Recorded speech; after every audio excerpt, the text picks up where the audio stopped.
So the first level is to digitize. How are our companies doing that? Because you can take a food company and digitize by, I don't know, having an open sourced formula. You can take whatever, in other words, anything can be digitized. So are we thinking like that at all? I know you are, but are we thinking in industry a little bit like that? How do I get onto the information curve? Because if I don't get on the information curve, I'm going to get left behind.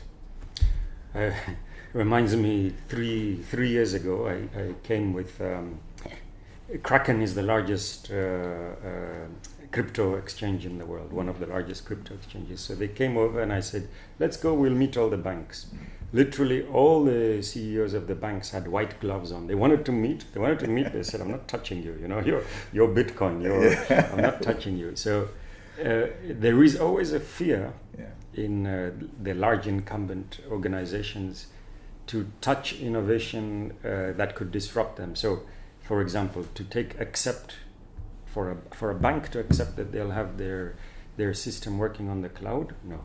Even now, I would say, you take the big 4 or 5 banks today, they would not allow their internal systems to be cloud-based.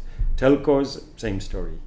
Probably in a year from now that'll change, and it's moving fast. But I think that's the question: how fast are they willing to open up their internal systems? They claim security, they claim need for protection of IP, you name it. But I think it's changing. So first you would see some of them saying, I'm not allowed legally to go on a public cloud, but I'd love these ideas of cloud. Can you build me my own cloud? And then we said, certainly. And then they come and say, okay, now that we build that cloud, I've got this disaster recovery system that I'd like to keep outside the country. Can I replicate that cloud somewhere else? And we say, sure. I mean, and you can keep a safe copy. And then they start moving the development, for example. They say, these developers, I've got 200 developers, they're taking 30% of my capacity, and I don't have a space here, and can I move them to the cloud?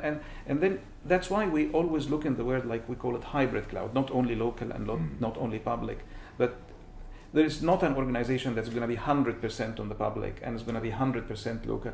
I think it would be different percentages depending on different industries. And you would see that they are moving bit by bit to the cloud, because it's much more efficient than having your own power generator for your own villa to buy the power from day one. You might want to keep a small power generator in case the security, public, maybe a backup or something. But eventually, like what happened in the early 19th century or early 20th century, that everybody abandoned their own, everybody had their own generator. And then everybody bought from the grid. And we see much of the world, but people would still keep certain workloads. Because of legislation, because of certain sensitivity, they'll keep it local.